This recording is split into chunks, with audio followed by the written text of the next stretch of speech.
Ladies, gentlemen, and genetic anomalies, what is happening? I hope you guys are having a fantastic day. And if not, hopefully this stream makes it a little bit better. I am your host, Not a Newbie. We are coming to you live from the East Coast of the United States as we cover a plethora of breaking news stories that are happening today.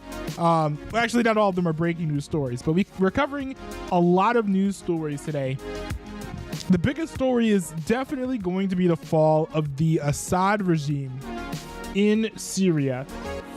I've been seeing some viral, rumors claiming that the HTS, which is the name of the rebel group that pushed out the Assad regime, that they are funded by the Mossad, that they're basically agents of Israel diving in to take over Syria. I will be sort of fact-checking those claims. I found an article that has a bunch of information about the HTS's connections with the Mossad. So we'll be talking about that. But of course, we're going to be talking about the big news in and of itself, which is Syria getting destroyed. Also, if I have time later today, I will be talking about other things like Ludwig's whole situation with Mogul Mail. He kind of got some heat for the video that he made a few weeks ago, and I had some thoughts about that, especially since I was the one saying that Ludwig shouldn't have gotten rid of Mogul Mail, and now that he's come back,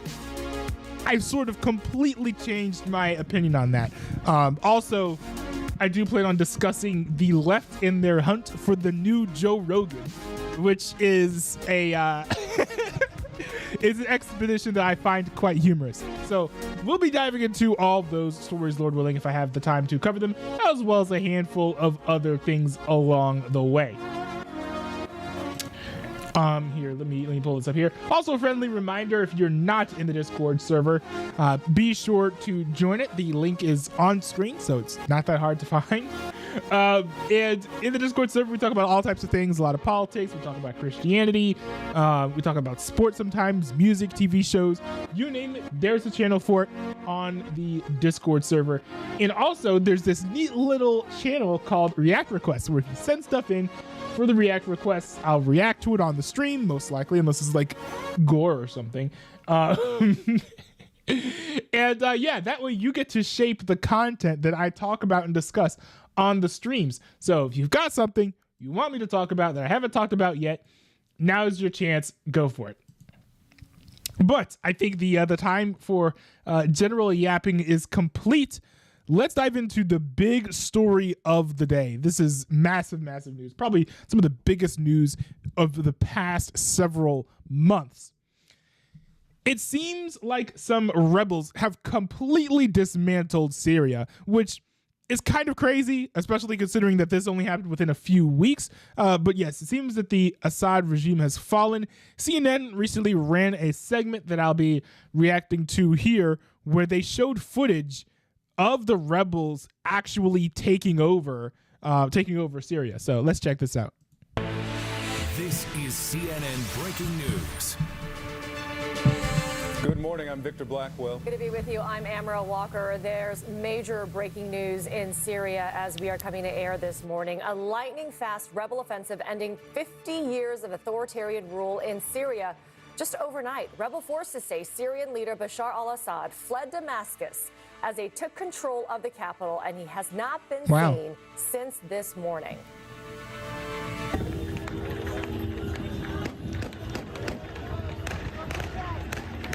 Interesting. So I'm guessing, are these like pro-Palestinian forces? I mean, they're waving the Palestine flag, so.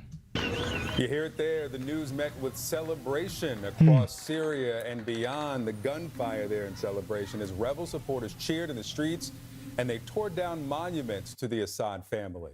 We have new video in this morning. It shows rebels escorting Syria's prime minister reportedly to a hotel to officially hand over government authority.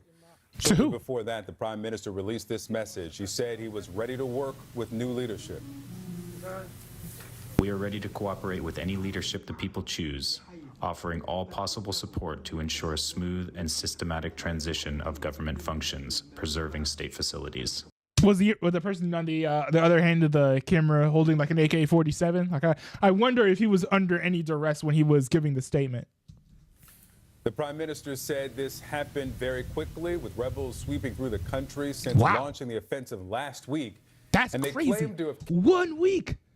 1 week. That's insane. So how weak was the state of Syria that they were able to just get stomped on by a handful of rebels in a matter of 1 week? Captured 4 cities in a single day before reaching Damascus. And now the rebels are questioning Syrian military officers and others trying to find Bashar al-Assad. Even they made it here, you can see, inside his palace. We begin our team coverage with CNN Chief International Anchor Christian Amanpour, who is live in Doha. Christian, to you, with this rapid advance and overthrow, as we welcome in a new audience at the top of the hour, just set the context for us, what this means for the Syrian people, for the larger region, and, you know, some of those questions that we'll have to wait to get answers to. Indeed, Victor. So the Turkish foreign minister has just finished a press conference in which he said, "We woke up this morning to a totally new Syria. The Assad regime has fallen. It's over." This wasn't just 50 years of dictatorial rule. It was one family rule that had a lock on Syria for the last 5 decades. And this all spiraled and started back in 2011, about 13 years ago, along with the Arab Spring, when the Syrians, young Syrians in the town of Deraa tried to, protest the Assad government. They weren't even calling him to be overthrown by that. And they just wanted democracy, freedom, the kind of things young people want.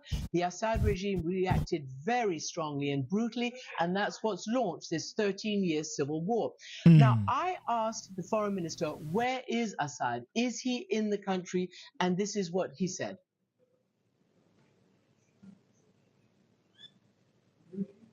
Okay, apparently you don't have that.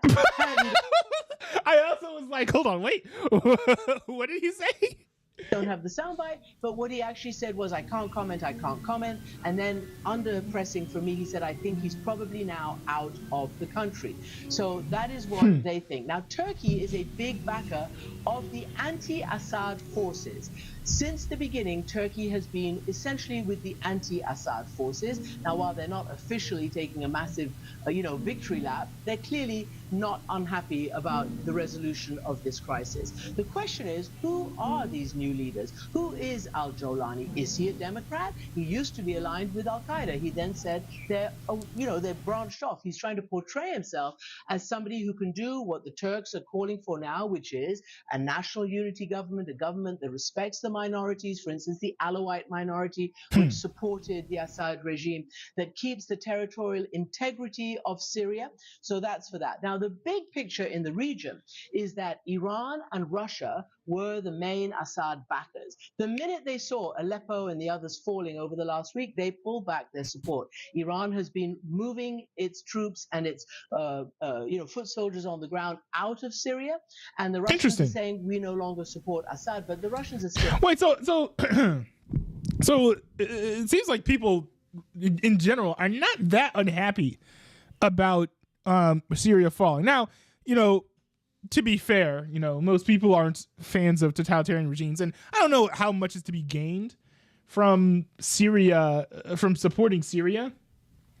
But I would think that they would have gotten more international support than this, to be honest. I find that a little bit surprising.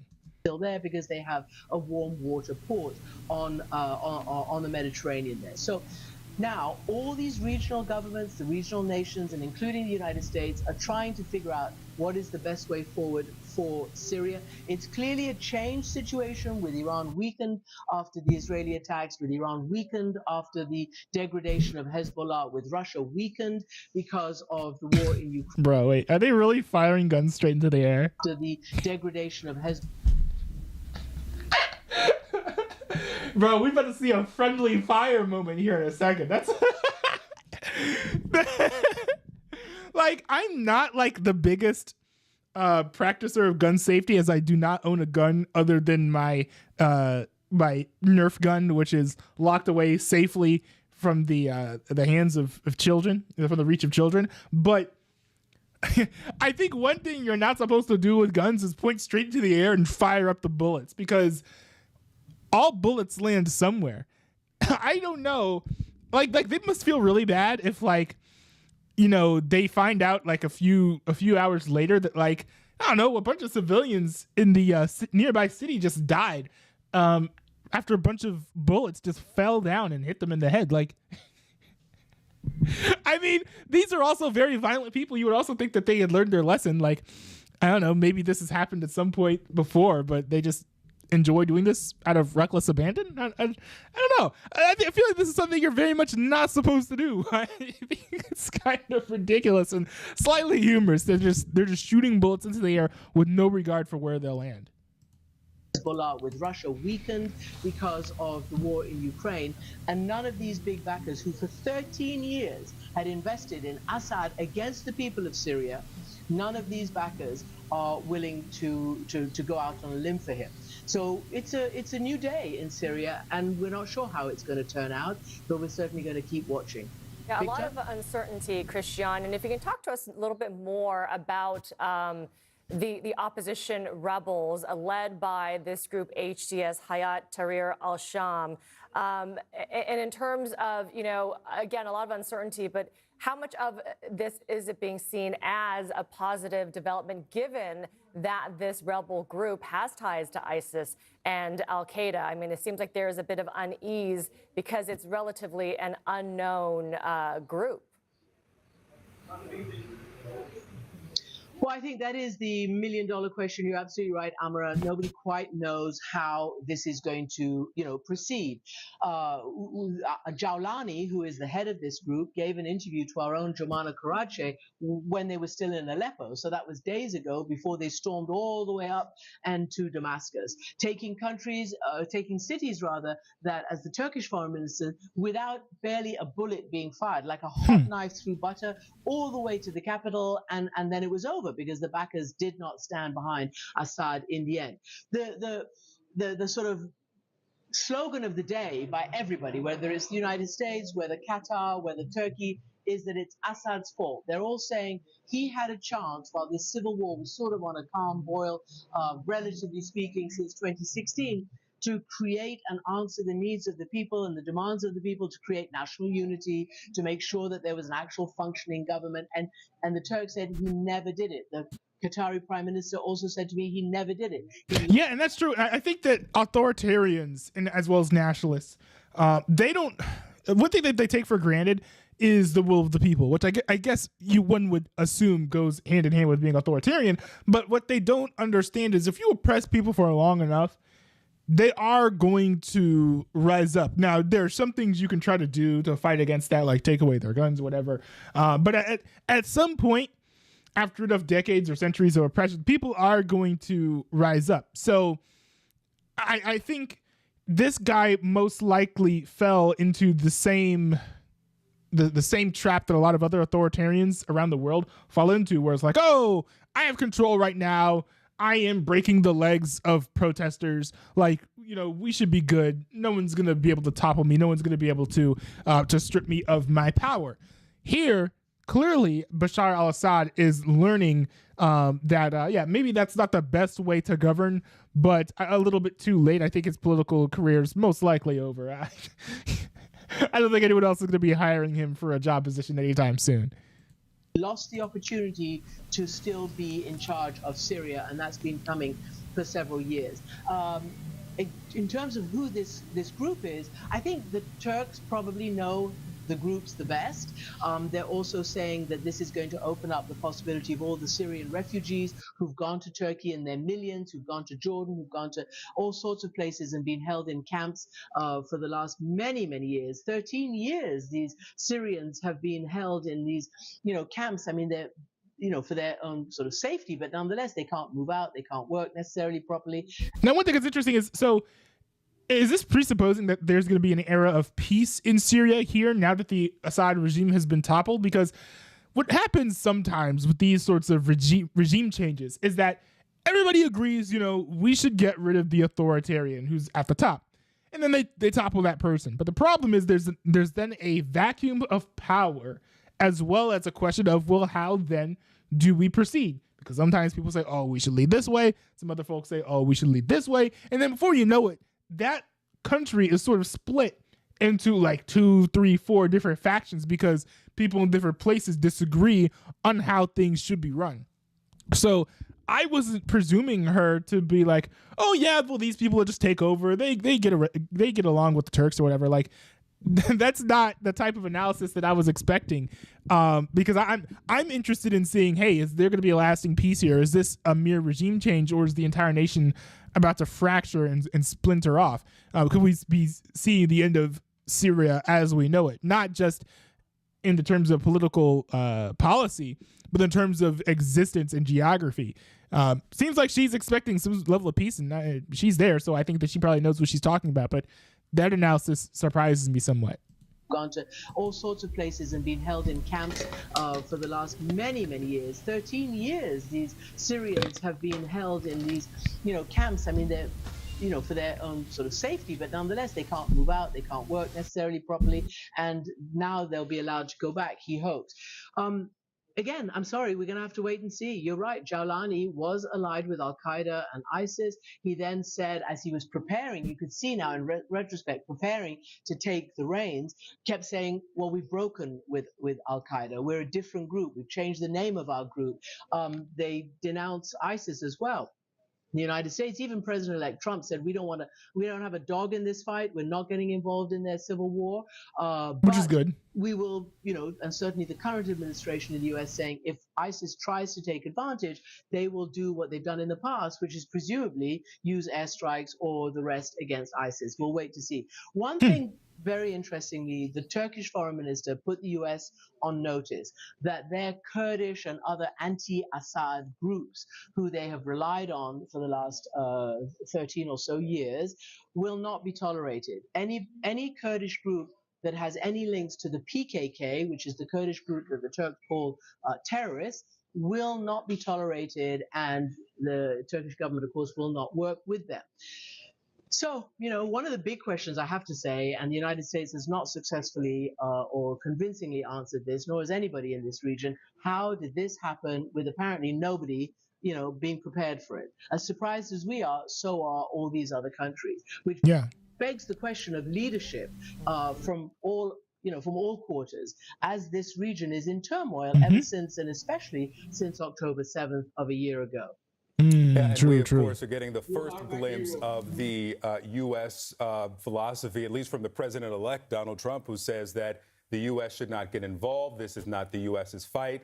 We're going to go to our correspondent in Washington in a moment to hear what President Biden's administration believes about what is changing there in Syria. But for now, Christiane Amanpour, thank you so much. Yeah, and I agree as well. This is not our fault. Or not our fault, but I agree with Trump as well that this is not our fight. We don't need to get involved in this.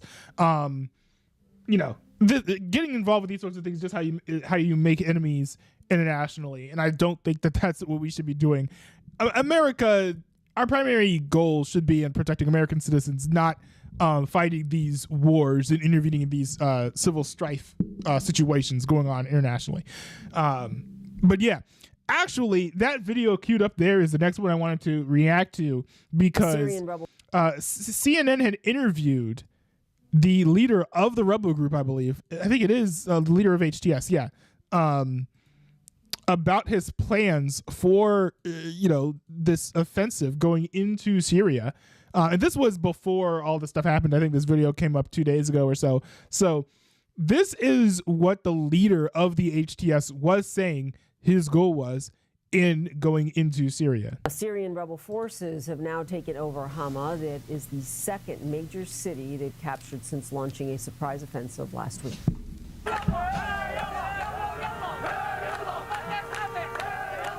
Syria's military says its troops had to withdraw from Hama after rebels entered. Bro, not gonna lie, they look like they're having so much fun. Look how happy they are. I'm not saying I condone all the violence and stuff, but it's I don't know. It's in general, I like to see people happy. Syria's military says its troops had to withdraw from Hama after rebels entered several parts of the city in another blow to President Bashar al-Assad. Now, rebel fighters also freed hundreds of prisoners, saying they were all wrongfully detained. Some residents in Hama are now celebrating the rebel takeover. Thank God, we've been waiting for this day for a long time, and we're all coming out on the street. This is the happiest day for us. Wow. We were afraid to go out at night. We've been waiting for this. Feelings that can't be described. It's been 50 years we've been suffering injustice and crime and oppression. This is a historic moment. Okay. I'm going to say this. This is really cool because like sometimes you'll see these regime changes with like rebel forces and then they don't actually represent the people or the people don't actually like the group. And I will say, yes, it's still early, but this is actually really cool to see the citizens happy that like apparently they feel like they've been freed and they've been liberated. That's nice. That's a little heartwarming. Priceless moment. Priceless moment. Now, rebels are vowing to push further south to Homs. That is the next major city on the road to the capital, Damascus. CNN's Jemana Karatse sat down for an exclusive interview with the main rebel leader, Abu Muhammad al-Jolani. He says the Assad regime is, in his words, dead, and explains how his forces have been able to sweep through Syria. Taking Hama, after taking Aleppo, I mean, how significant is this for you right now? From a military perspective, what comes after Hama will not be the same as what came before. However, I prefer not to be overly optimistic during the battle. I like to remain cautious and vigilant to avoid complacency and ensure we don't suffer losses while believing we are safe. Smart. What comes after this? What's after Hama? The course of the battle, as for the secrets of the battle, let's leave them to the unfolding events. You will witness them in reality, which is better than discussing them now. In a matter of days, you have taken major cities. What's changed? How are you able to do this now? In recent years, there has been a unification of internal opinions and the establishment of institutional structures within the liberated areas of Syria. Okay, that's good. So it sounds like he has a plan of what to do moving forward. I was a little bit curious as to whether or not there will be a situation of, oh, we've taken over Syria. Now what are we gonna do? Oh, I don't know. Which has caused issues in other places where rebels have taken over nations. So it's good to hear that he has a plan on what he's actually going to do, so that there's not a lasting, like a lasting feeling or sense of chaos in Syria. Institutionalization included the restructuring within military factions. They entered unified training camps and developed a sense of discipline. This discipline allowed them, with God's guidance, to engage in a battle in an organized manner. The progress and execution of plans have been swift, with clear communication and adherence to commands. They stop where they should stop and withdraw where they should withdraw. The revolution has transitioned from chaos and randomness to a state of order, both in civil and institutional matters and in military operations alike. Some believe this is happening because the allies of the Assad regime, the Russians, Hezbollah, Iran, that they're weakened, they're preoccupied with other wars. And this is why we are seeing this happen right now. And the Syrian regime itself weakened. Is this what is happening right now? Is this why you chose to launch this offensive right now? As you know, we are still in the midst of the battle, and discussing such details at this time is not wise. But you faced more of a resistance in Hama than you did in Aleppo. What do you think happened? Why did the regime withdraw like it did? The seeds of the regime's defeat have always been within it. Ooh. It has been effectively dead. Ooh. And I was wondering about this too. It's like, because I didn't say anything earlier in the stream, but I was like, you know, if you got some random rebel group marching up on your territory and you lose in a week when you're an authoritarian regime that has been oppressing the people, like, you have to have a lot of power to be able to oppress civilians, right? Even if you're taking away their guns, you need a strong arm, right? You need like militant government, a militant police state, all that stuff. And so for a regime that's authoritarian like that to just fall so quickly, there was a part of me that's like, I wonder if the people on the inside will cooperate with the people on the outside to take over the nation. And so for him to say, what is it, the seeds of the resistance have always been from within is personally beautifully poetic. I like that use of the English language, even though it's translated. But also, I would imagine that this is how something like this happened. I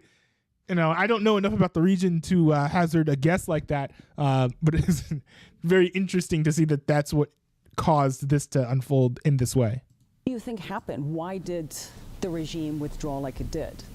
The seeds of the regime's defeat have always been within it. It has been effectively dead since that time. However, the Iranians attempted to revive the regime, buying it time, and later the Russians also tried to prop it up. But the truth remains, this regime is dead. Wow. In the last year, it seemed like Bashar al-Assad survived the war. He was welcomed back into the Arab fold and on the world stage. The Arab countries' evaluation of the situation was mistaken. Some Arab countries try to separate the regime from Iran's project. This is impossible. Even if the regime wanted this, it can't implement it. It's a subservient relationship. Iran can disengage from the regime, but the regime can't. To describe the regime as victorious is deeply unjust to the many children, people, women subjected to rape in prisons, displaced individuals scattered across the world, those drowning in the seas, and those living in tents on the borders of other countries. What kind of victory are we talking about? In the past, you have talked about strict Islamic rule. Is that still the plan? Interesting. People who fear Islamic governance either have seen incorrect implementations of it or do not understand it properly. We are talking about... I feel like that's a yes. Because he didn't say no, right? Usually it's like, oh, do you plan on oppressing the people and making the women wear hijabs? It's like, well, you know what? There are other Islamic nations that have not implemented their policies correctly. Like, you're dancing around the question here. You're not answering it directly. Incorrect implementations of it or do not understand it properly. We are talking about something that aligns with the traditions and nature of the region. The most important thing is to build institutions. We are not talking about rule by individuals or personal whims. It's about institutional governance. Syria deserves a governing system that is institutional, not one where a single ruler makes arbitrary decisions. I don't understand. He's being so vague, right? He says the word institution, but I do not think that it means what he thinks it means. Because he just says like institutional over and over again. Does he mean what's it called? Decentralized? Does he mean like a distributed system of power? Because you can have an institution that is ruled by one man. Most nations, I would say, most governments, they're all institutions. You can't have a government without an institution of some sort, but you can have a nation without authoritarianism or without the rule of a single person over all of the citizens of a nation. So maybe he means democracy or something when he says institutions, but institution alone is not a guarantee of democracy. It's about institutional governance. Syria deserves a governing system that is institutional, not one where a single ruler makes arbitrary decisions.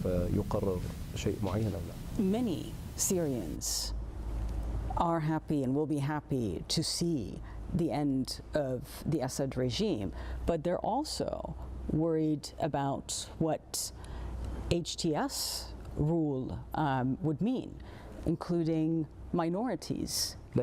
No one has the right to erase another group. These sects have coexisted in this region for hundreds of years, and no one has the right to eliminate them. There must be a legal framework that protects and ensures the rights of all, not a system that serves only one sect, as Assad's regime has done. Dude, this dude is seeming like the coolest Islamic terrorist ever. Like, I don't know.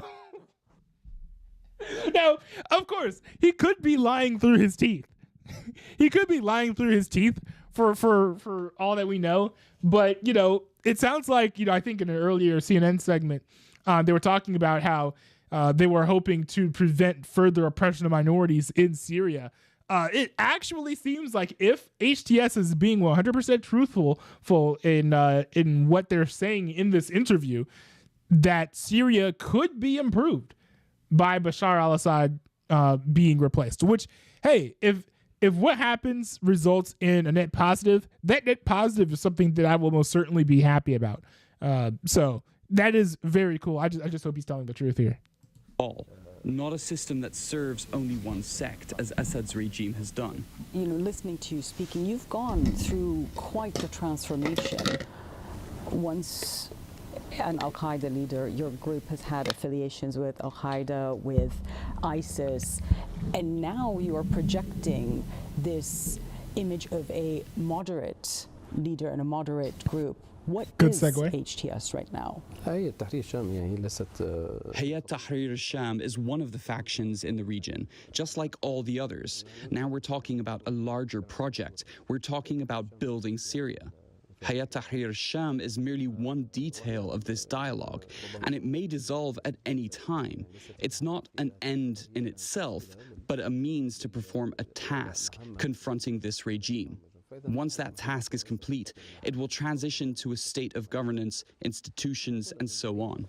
I believe that everyone in life goes through phases and experiences, and these experiences naturally increase a person's awareness.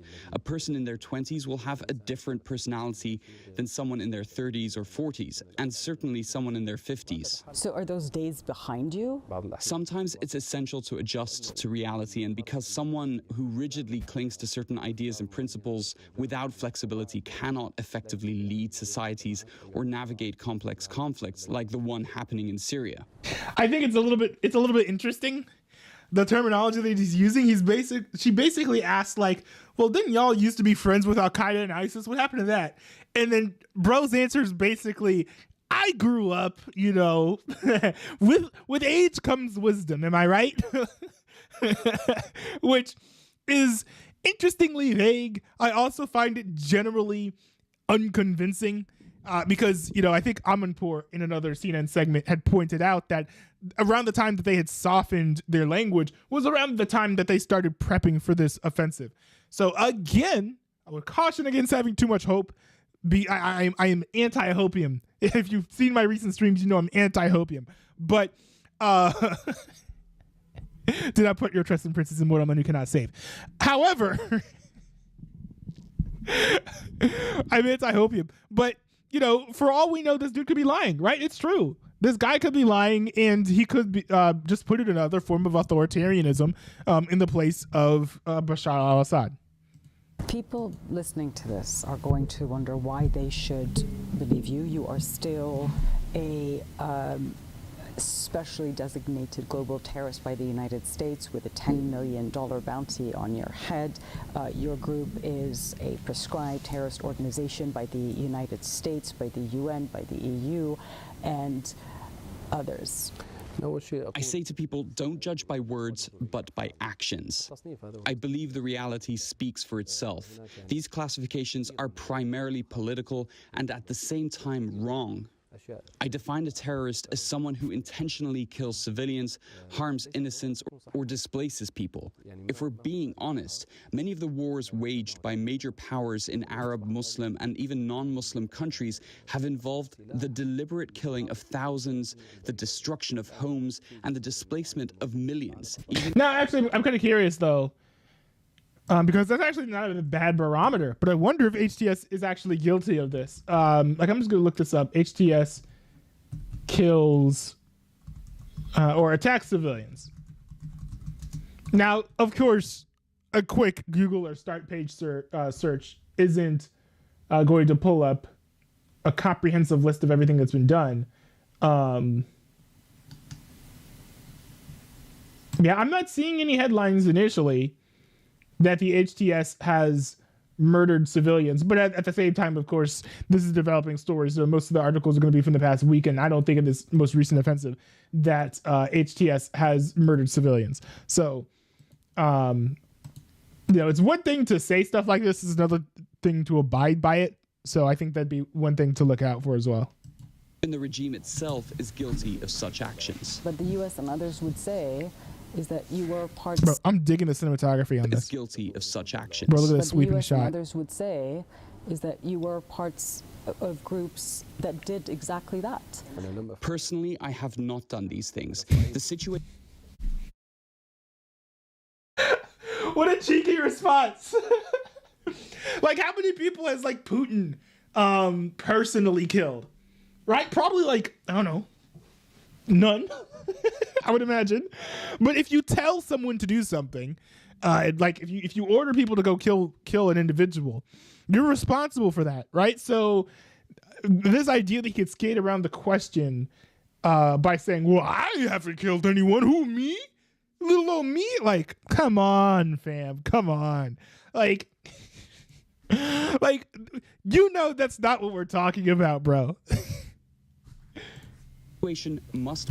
Yes, and others would say is that you were parts of groups that did exactly that. Actually, what I should do is I should look up why the U.S. has declared the HTS a terrorist organization.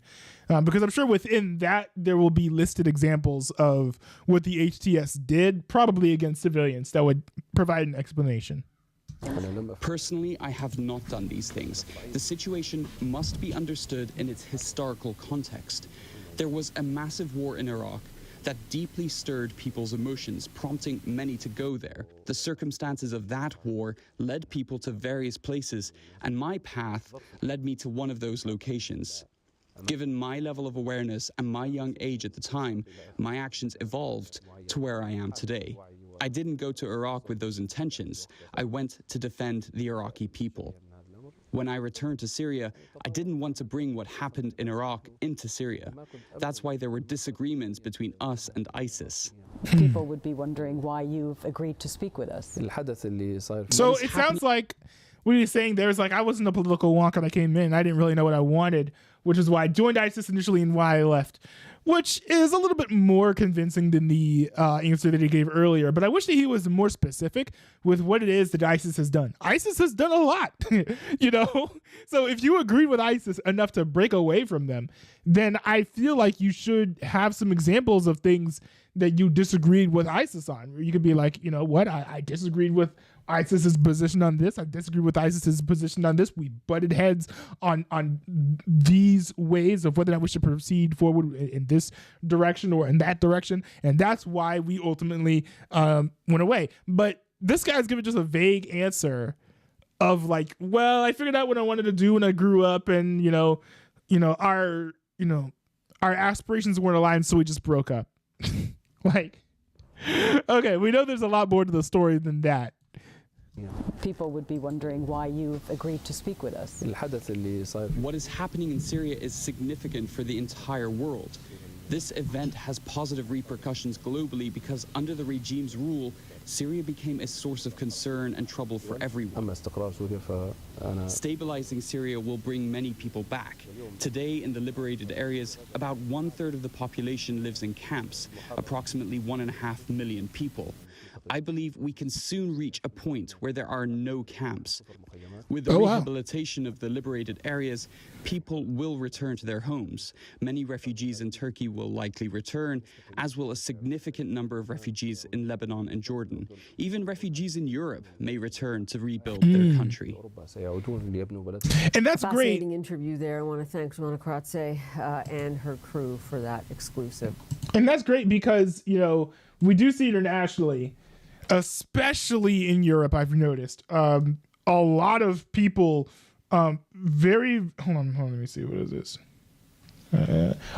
We've seen internationally, especially in Europe, a lot of people very, very upset with migrants who are coming into their countries, especially with the refugee status, and sort of like not assimilating, or in some cases causing violence. And a lot of those people, those nations, are going to be relieved because they now have a place that they can send those refugees back to, because some people have wondered and been concerned about whether or not, okay, these refugees are here. Are they going to be here forever? But now, with at least this war seemingly ending, we have at least one instance of one of those nations that's caused displacement being able to rehabilitate its land and its state and country enough for the citizens to return from whence they had gone. So, you know, I am not a big fan of violence. I don't support running around killing people, but at the same time, I think that orderly war is different than just straight up murdering people. And also, at the end of the day, I hope that Syria improves, and that what follows this violent takeover of the state of Syria leads to the true liberation of the Syrian people. Like, I hope that there's not more oppression, more authoritarianism. I hope that this does not become a heavy-handed Islamic nationalistic state like many of the nations in the region are, but a place where there is true democracy in the region, that the people will truly be free, that they won't just feel free like they do now, but they actually will be free and be truly liberated. At least that's my hope. We'll just have to wait and see what happens, though. So I actually had pulled up some articles about Syria as well, kind of as we dive deep into this. My reaction to the first CNN segment, I think, kind of covered Syria falling. However, I've been seeing some very viral claims on the internet that the Mossad are the ones who funded, formed, and created the Syrian rebel group HTS, the one that took over the Mossad regime. Now, I found it interesting because I've seen these claims running around a lot on X, and then whenever I went to Google, I would search Syria, Mossad, or Syria IDF, Syria, Israel, and nothing would come up. There was nothing indicating that the HTS was formed by the Mossad whenever I would do a search, because usually for that type of thing there'd be an article about it where it's like, controversial moment as Israel gives guns to HTS or gives money to this Al-Qaeda led group. I couldn't find anything sort of along those lines under quick searches. However, I did find this article that was posted by the Geopolitical Economy website, with the headline of Al-Qaeda linked rebels in Syria say they love Israel. Israel gave them billions in weapons and support. Basically sort of hinting that if Israel doesn't support this Al-Qaeda 2.0 group, at the very least, this Al-Qaeda 2.0 group supports Israel, which is kind of interesting because they're waving Palestinian flags. I don't know how that lines up, but let's read this and see what they have to say. This is by Ben Norton here. The byline is, the U.S. spent billions over years arming and training militants in Syria, many linked to Al-Qaeda and ISIS, the extremist rebels who took over Aleppo in the rural Idlib, I don't know what that means, told the Israeli media they, quote, love Israel. Medium-sized, if true. The United States spent billions over years arming and training militants in Syria, many linked to Al-Qaeda and ISIS. Current U.S. National Security Advisor Jake Sullivan admitted back in 2012 that Al-Qaeda is on our side in Syria. Huh? Doesn't shock me at all. They said stuff like this before. This is from WikiLeaks.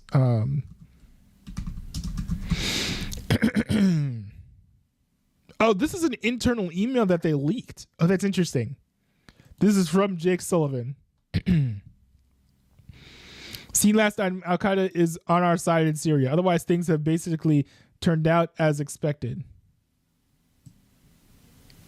That's interesting. Again, that's back in 2012.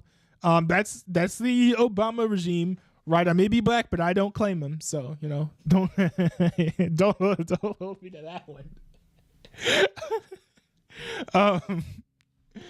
In late November 2024, armed extremists took over Syria's second biggest city, Aleppo, in an operation sponsored by NATO member Turkey.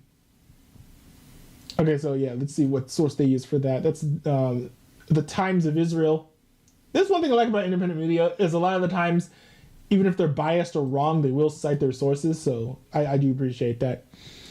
Netanyahu holds assessment on Syria as jihadists enter Aleppo in lightning assault. Hold on. They said Turkey funded this. Where does this mention Turkey? Okay, hold on. Opposition sources in touch with Turkish intelligence said Turkey had given a green light to the offensive, but Turkish Foreign Ministry spokesperson Ansu Kaseli said Turkey sought to avoid greater instability in the region and had warned that recent attacks undermined de-escalation agreements. So based on that, could the sources be lying? Or could the Turkish Foreign Ministry spokesperson be lying? Generally, I wouldn't be shocked to see a state disavow, that they're doing certain operations in a foreign land. So I was hoping for some sort of like official statement or announcement that Turkey was like, oh yeah, we gave them money and stuff. But claims of unnamed sources kind of thins your sourcing a bit and makes the claim not as believable as it otherwise would be. So I think that's some thin sourcing. Could be true, could not be true. Some of the Al-Qaeda-linked rebels that rule the Syrian provinces in Aleppo and Idlib told the Israel media that they love Israel. Hold on, what is this? Syria rebels appear to credit Israel strikes on Hezbollah with aiding shock advance. Oh my goodness. So let me read into this a little bit. I don't know if they're gonna have a video clip, but this is not the same as Syria, as this Al Qaeda group thanking Israel for their like cooperation and participation. What this is saying is it's like, hey, it's really nice that they distracted them by attacking Hezbollah so that we could, move in on the country. This does not indicate coordination. This doesn't even indicate allyship. Bro, man. Bro, this Ben dude, Ben Norton, this man thinks he's Mr. Fantastic over here trying to stretch these things in the press. It's ridiculous.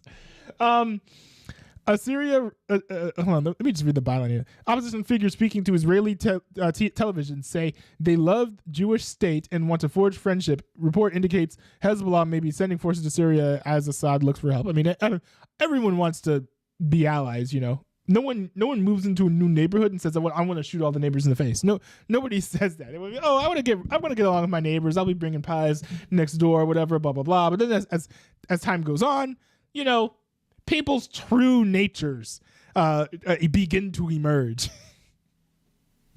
And likewise, like, no one is going to just like take over a country like this and then be like, oh no, we just want to murk everybody. Like, of course they're not going to do that. Of course they're going to say, yes, we want to behave alongside our new neighbors.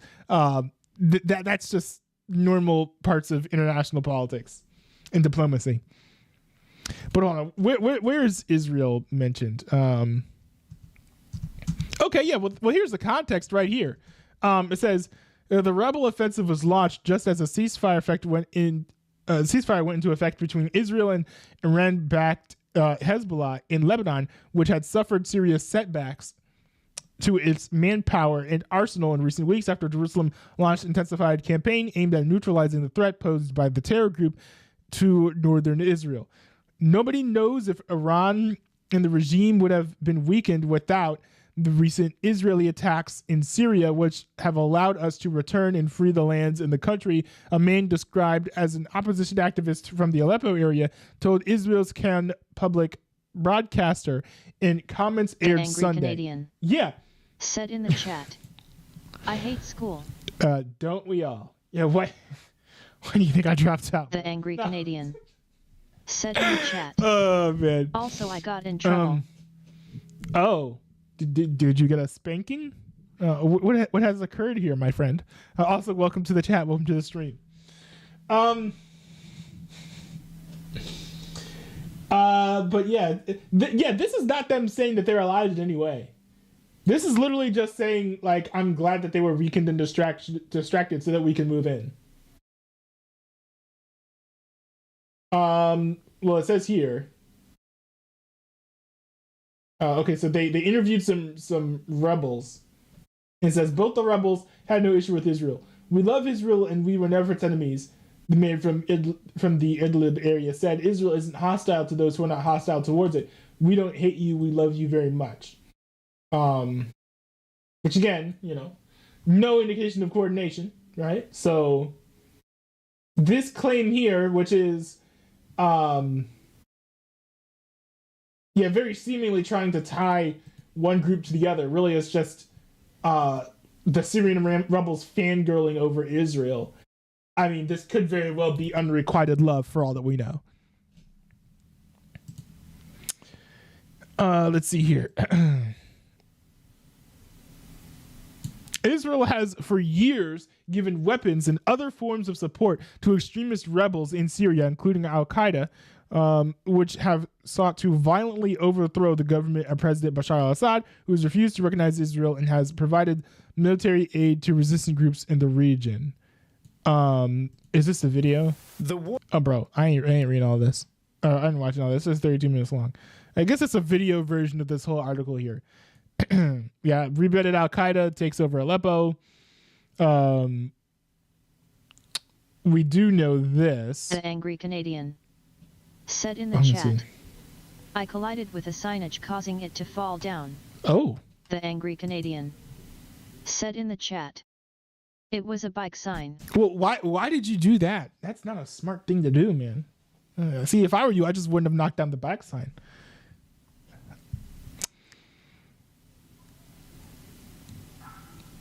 Okay, so this article actually... Hold on, let me scroll down here. Yeah, they already linked to the Al-Qaeda is on our side in Syria quote. Okay, so here we go. Operation Timber Sycamore, CIA support for Syrian rebels. After violent protests broke out in Syria in 2011, the United States began to flood the country with weapons. Actually, hold on. This is not going to answer my question. In downtown plus narrow lanes. This is not going to answer my question of did Israel or the Mossad fund the group. Hold on. Let me look this up here. Okay, Israel supports for Syrian rebels, including Al-Qaeda. But not the HTS, right? Because HTS is new. Said in the chat. Isn't that the case? So I snitched on myself to the cops.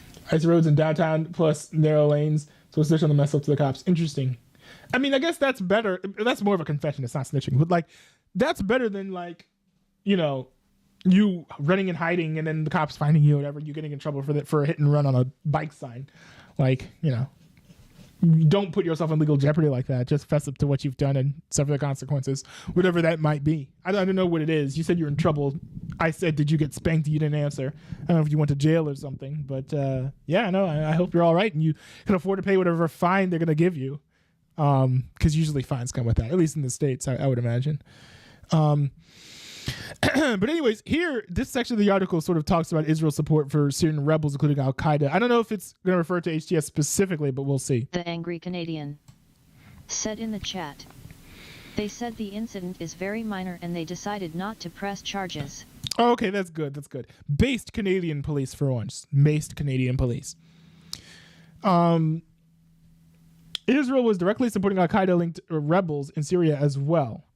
The angry Canadian said in the chat, or even write a report. Oh, that's cool. That's cool. In 2019, IDF Chief of Staff Gadi Eisenkot publicly admitted that Israel had given weapons to Syrian rebels trying to overthrow the government of President Assad. Is this the same group?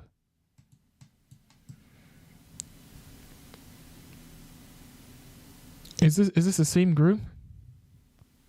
But again, not entirely unusual. The United States does this as well. I'm not a big fan of supporting regime changes, but that's sort of said in the chat. It's a thing that Western nations do. Also, we should talk about how Canada Post is holding people's money hostage due to their 4-week strike. Well, dude, send me an article into the React requests and I'll react to it. The angry Canadian. For sure. Said in the chat. Someone's urn is stuck in a Canada Post warehouse. Oh. Well, Oh well, I guess. Bro, they're just ashes. They're just urns. Like, it's not like a person or anything. I'm sure that the urn will be okay. Is all I'm trying to say here. The angry Canadian said in the chat. Just Google it. There's plenty of articles. I'm reading this article right now. I'm reading this article. Let me read this one. Okay. Okay. Israel is directly supporting Al-Qaeda linked rebels in Syria as well. I don't know if these are the same rebels, because weren't there a bunch of offshoots of Al-Qaeda, not just one? So Israel even directly aided Syrian Al-Qaeda. The Times of Israel reported in 2015 that Israel has opened its borders with Syria in order to provide medical treatment to the Nusra Front and Al-Qaeda fighters wounded in the ongoing civil war. Report: Israel treating Al-Qaeda fighters wounded in Syria civil war.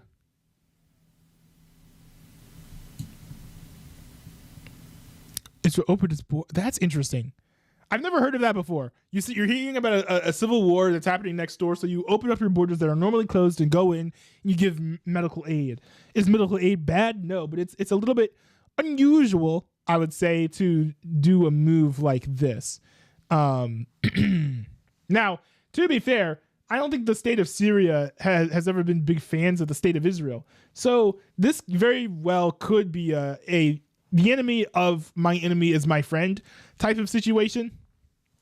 If what's been quoted of the rebels is correct, and what the leader of the HTS himself has said is accurate, then I wouldn't be shocked if this next Syrian regime is less likely to initiate attacks on Israel than the Assad regime. And if that's the case, I completely understand why they would do something like this. But again, if it's a terrorist group, you shouldn't be supporting terrorist organizations. Israel has plenty of defensive systems. They don't need to topple Syria in order to guarantee the safety of their civilians. So there's that to factor in as well. So it says here, while Israel views... Yeah, see, exactly. This is what I was talking about. While Israel views Al-Qaeda and its allies as enemies, it is far more disturbed by what it views as an even bigger menace, Iran and its proxies. According to the Wall Street Journal, this attitude has caused tension with the United States, which has also targeted Al-Qaeda and Nusra Front fighters in Syria. Like, yeah, bro, if you have a nation next to you that is, like, planning on launching missiles at you, of course you're going to side with the people who are trying to topple that regime. Doesn't mean that you should. I think that, the way the states should govern themselves, they should govern themselves primarily defensively rather than offensively. So they shouldn't be trying to push or support regime change operations, but they should be building up their defenses. That's why I think that, like, the Iron Dome is one of the most glorious parts of military infrastructure, because it's not designed to kill civilians. It's not designed to murder civilians. It's not designed to take civilians out. What it does is it shoots down. In the chat. Bam. It shoots down and blows up missiles that are incoming to Israel. So that means that you don't need to kill civilians. You don't even need to kill soldiers in order to keep your Got it for you, sexy beast. Goodness. They don't even my goodness. They don't even need to kill soldiers in order to defend their people. So, I'm not a big fan of doing that, but it's certainly understandable in a situation such as this. Yeah, characterizing Al-Qaeda as a lesser evil. The Wall Street Journal quoted Israel's foreign military intelligence chief, Amos Yadlin, who said that the Shia Islamic nationalist political forces like Hezbollah's Lebanon's Hezbollah in Iran are the major threat to Israel, much more than the radical Sunni Islamists. Yeah.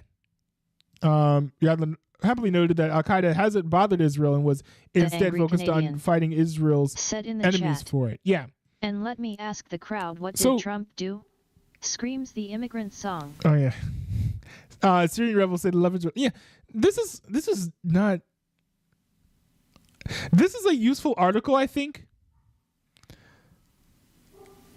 But it's like, this says extremist rebels in Syria backed by U.S. and Israel. That's misinformation. That's not even backed by their own article. So it's like, and this is why, I whenever I hear a claim like this, I like to fact check it. Because I heard people saying like, oh, didn't you know that like the Al-Qaeda group that's taking over Syria is backed by the Mossad? I'm like, okay, buddy, sure.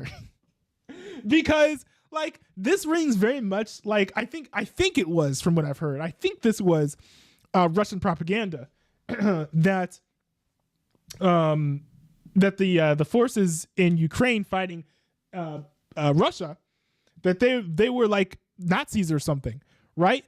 It's like, come on, dude. Like at a certain point, you know, this is basically like the fascism thing that they throw at like Trump and his supporters. Canadian. But instead in the it's like literal Nazis. Stop funding wars in the Middle East. It's like literal Nazis. It's like, oh, you're a literal Nazi. Or it's like, oh, you're supported by Jews. Doesn't that make you such a horrible person? Like it's crazy to me. Especially because like wouldn't you want some sort of proof that the HTS Canadian was supported by Israel? Said in the chat. Before you run around claiming that something happened, unless like you have a big thing about like, oh, Israel and the Jews are bad. If Jews are supporting this group, then they must be evil. Which, like, I mean, bro, if like, you know, if you're on your anti-Semitism kick, I mean, have fun, I guess. But not really, bro. I mean, like, I just support the First Amendment, but you can do that over there in your corner. Canadian. I'm not going to participate in the chat. In your supported by Jews makes me a horrible person.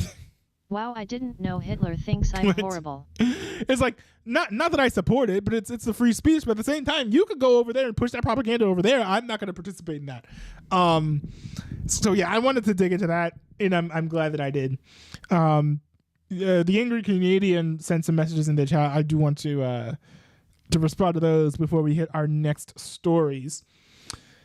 Says, I remembered when none of nobody found my Trump YTPs funny. Yeah, they were funny. That's why I found them funny. And Canadian says, let me ask the guy with the Trump too. Excuse you, freaking song. Hold on, wait. Let me let me pull this up and see if I can find this actually. Because I'm pretty sure I uploaded that to my highlights channel. Hold on. YTP.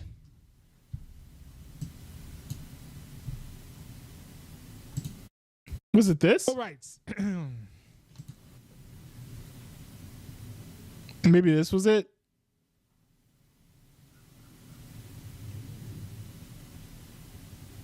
Oh, I'm trying to. Oh yeah, here we go. Said at the end of that sentence, I don't think he knows what he said either. And let me ask the crowd, what did Trump do?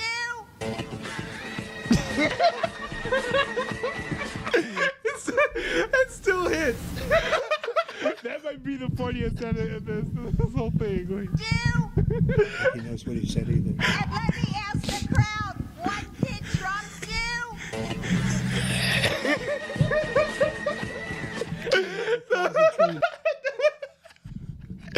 No, that was too funny. That was too funny, dude. You did a good job with this. Oh, man. Yeah, dude, you should make more stuff like that. Hilarious. Good job, Angry Canadian. Nice to see someone so talented in my YouTube chat. Let's see. The Angry Canadian has this very, very bold take here. We should stop funding wars in the Middle East. I agree. Defund Ukraine. Yeah, I kind of agree. It'd be sad to see Ukraine go, but I mean, hey, kind of sucks, you know, losing a war, doesn't it? The Angry Canadian says supported by Canadian said in the chat, I will when I'm not too busy. That's smart. The Angry Canadian says supported by Jews makes me a horrible person. Why I didn't know Hitler thinks I'm horrible. Yeah, it's like the two forces of like the World War II. It's like in the efforts to smear certain like either individuals or political movements or even entire nations, a lot of times boils down to just like the aggressive appealing to the support of like one of those sides of the power. So like, for example, it's like, oh, you support Trump. Oh, you're a Nazi. Right? Like, you're a terrible, terrible national socialist fascist if you support Donald J. Trump. Because we all know that Donald J. Trump is a national socialist. But then on the other end, it's like, what is it?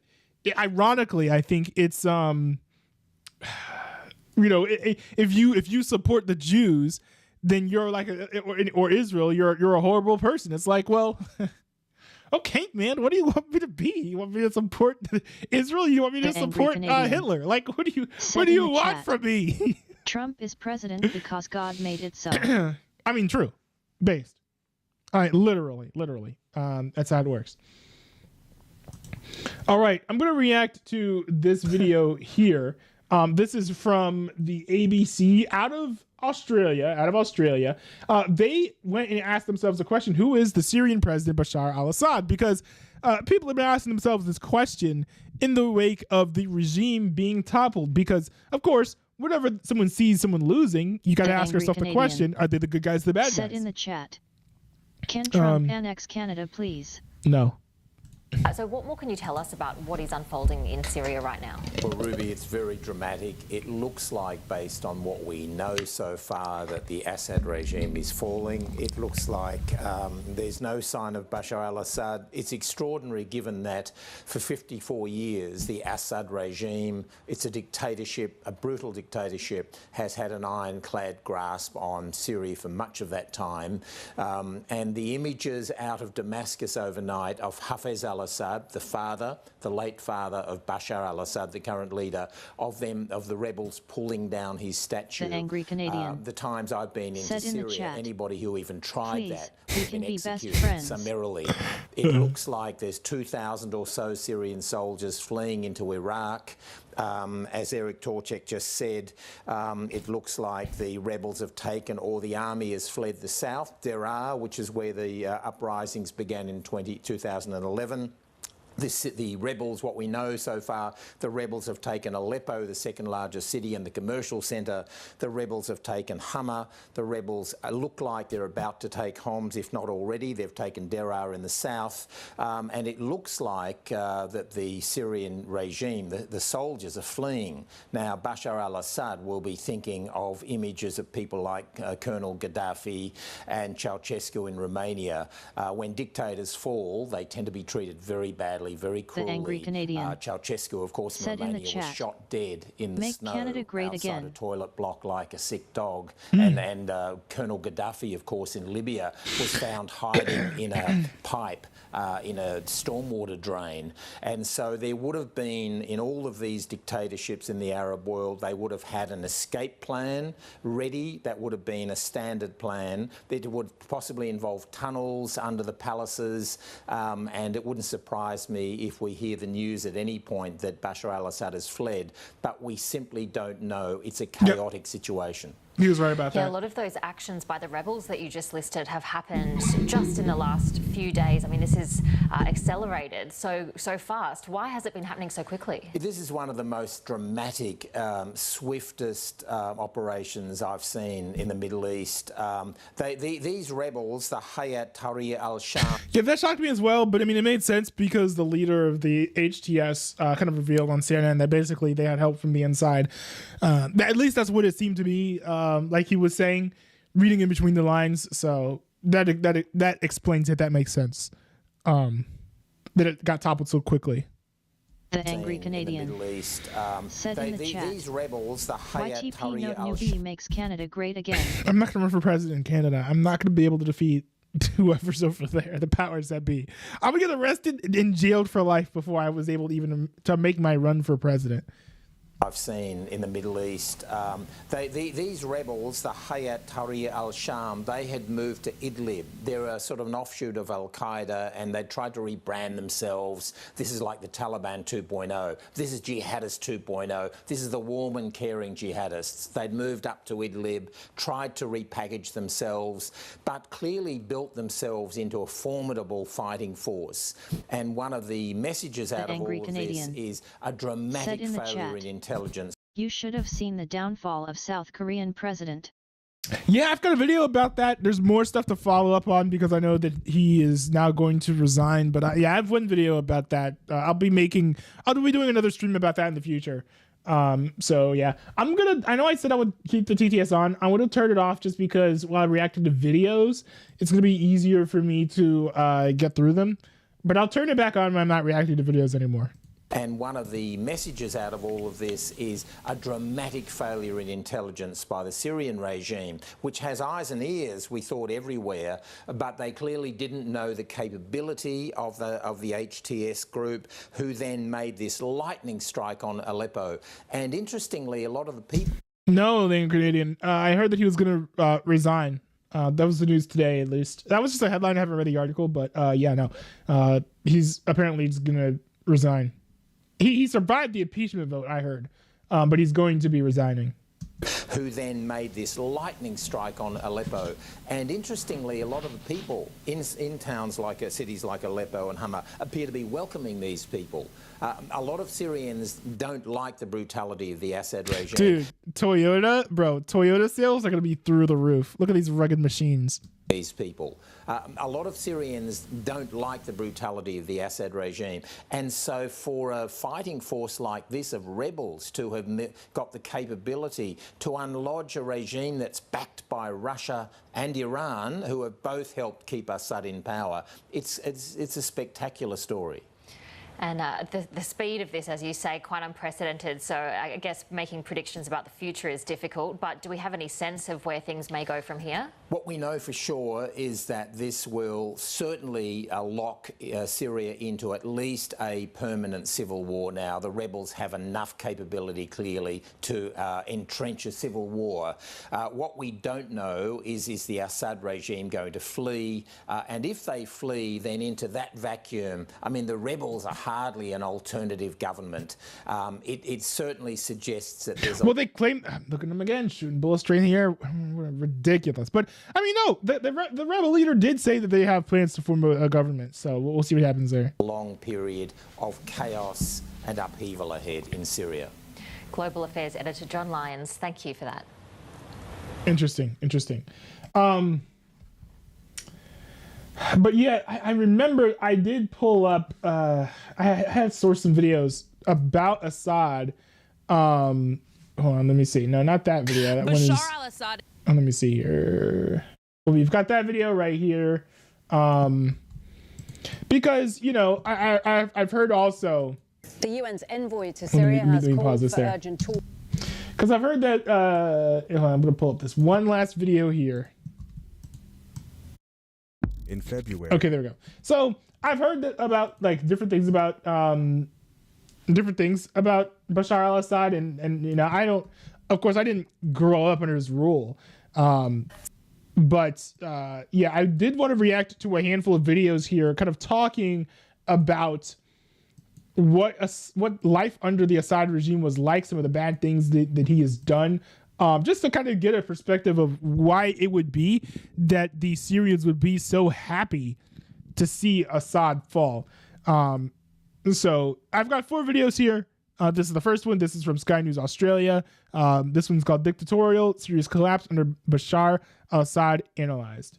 Sort of related, it is to do with the Middle East. The turmoil there continues as Assad's rule has now collapsed in Syria. I'm going to go back to you, Joe, because I know you've been across what's been happening there for the last 50 or so, 54 years. Anyone is across what's happening there. How significant is this? Look, I think the problem is that the Middle East itself and the Arab world generally tends to rely on a strong man to hold things together. It does not.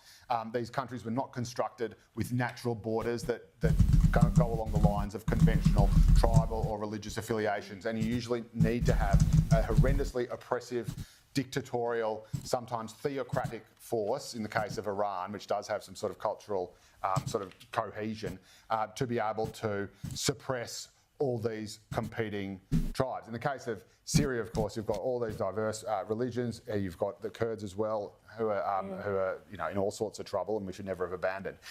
The problem with what happened last time with Assad, and again, it's weird that we just sort of all forgot that the war in Syria was still going on. The only reason Assad was able to re-establish his control after ISIS took over was thanks to Putin and Iran, and they propped up his regime, and everyone else just decided to forget about it. It was Russian jets that were shooting down ISIS, and we all just sort of looked away. In the meantime, ISIS had completely wiped out who you might call the good guys. So you've got Assad, who's evil. Then you've got these good pro-democracy, liberal rebels who are often students who rose up in the Arab Spring like so many other protest movements did. How are they all going, by the way?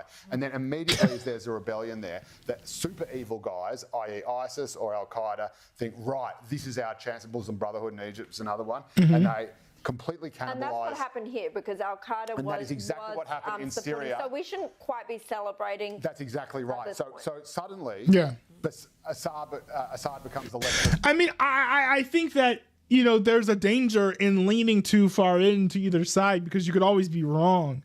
But, bro, if the leader of the HTS plans on doing everything that he said in that interview with CNN, that doesn't sound too bad. But, of course, the thing is, could be lying. Again, like CNN had pointed out, he was trying to change the image of the HTS, kind of leading into this offensive, probably in a way to curry more favor and support internationally as he took over Syria and deposed Bashar al-Assad. Two evils, and the West was completely and utterly sort of beside itself. And it's actually really bad for Christians, what's happened. Assad did provide more safety religious to freedom than obviously ISIS was and is ever going to. And this is what I remember. There was wait, hold on, what did you say? Becomes the lesser of two evils, and the West was completely and utterly sort of beside itself. And it's actually really bad for Christians, what's happened. Assad did provide more safety religious to freedom than obviously ISIS was and is ever going to. And this is what I remember. There was a CIA analyst, former CIA. Wait, so is he saying that the HTS would crack down on Christianity more than Syria? I want to run that back one more time. What's happened? Becomes the lesser of two evils. So suddenly, Assad becomes the lesser of two evils, and the West was completely and utterly sort of beside itself. And it's actually really bad for Christians, what's happened. Assad did provide more safety religious to freedom than obviously ISIS was and is ever going to. Interesting. And this is what I remember. There was a CIA. So what he's saying is that Assad was less harsh on Christians than other groups in the region, especially militant groups. So it is possible that a group like HTS would crack down on Christianity in Syria more than Assad did. CIA analyst who was talking about this stuff while it was actually going on, and he said, we can't help them. The West cannot help the rebels, the good guys in Syria, because as soon as we give them guns, the bad guys simply take them off them. And they do it because power always flows to the most extreme, because they will go to the most extreme measures to get it. So I think it sounds good that the dictator's been deposed, and Assad is a horrible human being, a despicable human being, but he may well be replaced by something. The universe hates a vacuum. Let's see what happens. Yeah, that often happens. It often happens, unfortunately. Let's go to the next video that we have. This is the Hama massacre. It says, when Assad killed 40,000 Syrians in 3 weeks. I may want to fact check some of this. This is by ILM feed. Not familiar with them. In February 1982, the Syrian city of Hama witnessed one of the most brutal episodes in modern Middle Eastern history. Under the orders of President Hafez al-Assad, father of Bashar, the Syrian military killed thousands of civilians. Here's what happened. Night and day so this isn't Bashar al-Assad then, but still. Preceded the victorious advance on Damascus. The roots of the massacre lay in growing tensions between the Assad regime, dominated by the Alawite minority, and the Sunni majority. The people of Syria had been actively resisting Assad's secular authoritarian rule since the 1970s. By the early 1980s, Wait a second. So historically, have these people been mad because the state is actually secular and not Islamic? And so the secular states are cracking down on the Islamists, on the Muslims, and now they want an Islamic regime to return? Since the 1970s. By the early 1980s, clashes between the regime and those opposed to him escalated into open conflict. Hama, a stronghold of resistance, became the epicenter of the fight. In February 1982, Assad decided to make an example of the city. The Syrian army, led by Hafiz's brother Rafat al-Assad, surrounded Hama with tanks and artillery. Over the course of several weeks, indiscriminate bombardment and ground assaults reduced large parts of the city to rubble. Reports estimate that between 20,000 and 40,000 civilians were killed, including women and children. Entire neighborhoods were wiped out. Survivors described mass executions and other atrocities committed by the regime's forces. For decades, discussion of the Hama massacre was taboo in Syria. It was erased from official narratives, but its scars remained. The event symbolized the lengths to which the Assad regime would go to maintain power. Understanding the Hama massacre is crucial to grasping the dynamics of Syria's ongoing conflict. The legacy of repression and fear set by Hafiz al-Assad still shapes the nation today under his son, Bashar al-Assad. Man, great AI voice, but a terrible story. It says here, the Hama massacre occurred in February 1982 when the Syrian Arab Army and the defense company's paramilitary force under orders of President Hafez al-Assad besieged the town of Hama for 27 days in order to quell an uprising by the Muslim Brotherhood against the Ba'athist government. The campaign that had begun in 1976 by Sunni Muslim groups, including the Muslim Brotherhood, was brutally crushed in an anti-Sunni massacre at Hama, carried out by the Syrian Arab Army and Alawite militias under commanding general Rafat al-Assad. So the Muslim Brotherhood is a terrorist organization, but I wonder if they were being violent and militant before this happened, because you can easily get things to escalate when you do stuff like this. You know, if you got a group that's just protesting and then you gun a bunch of them down, you know, not to say that they don't carry responsibility if they end up becoming terrorists, but I mean, you can kind of understand and see how that might happen, right?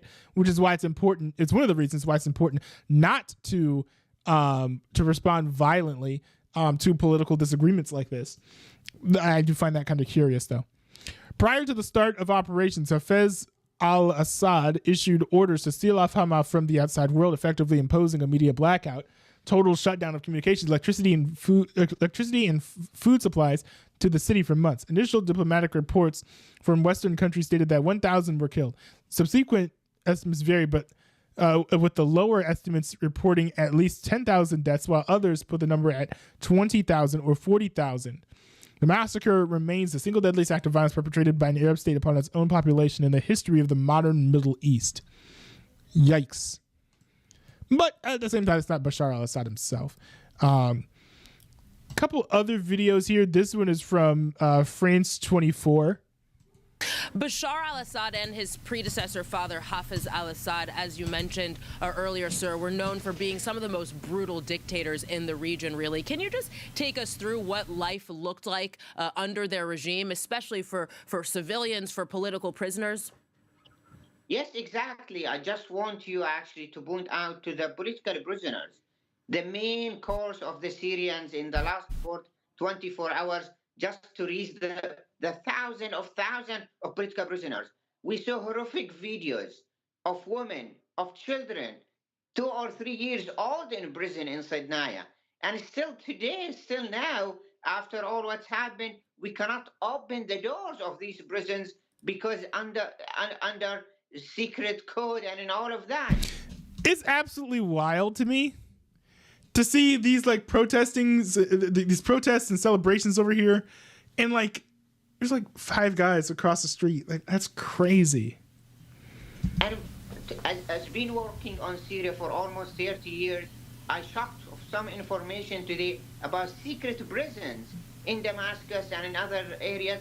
I never imagined that there is a secret prison that I think we still have less than 24 hours and more coming.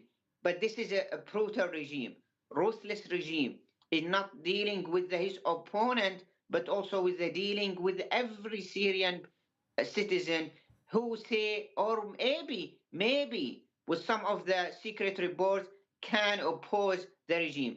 This is yeah, and I guess from a non-Islamic perspective, I can understand.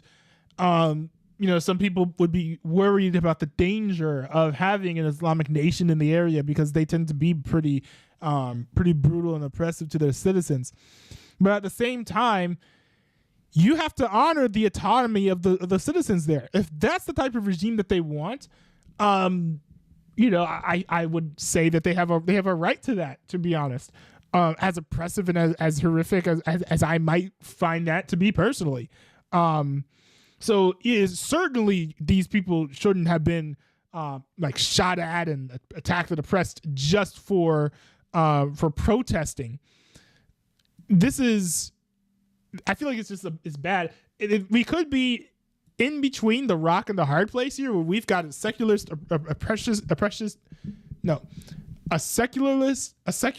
oppressive regime that has been toppled by a group that is seeking to put in an Islamic oppressive regime. Things could just go from bad to worse, or bad to slightly better, or from bad to a different flavor of something that's just as bad. And I think every Syrian now, they feel the freedom. They feel actually a new era is coming. They feel that the future is better than the past. And this is my message to the international community. This is the right time to help the Syrians to overcome those 50 years of the dictatorship. Syria, as I said, it's a ruined country. It needs a lot of help. And the importance of the international community to help the Syrian people in this critical time.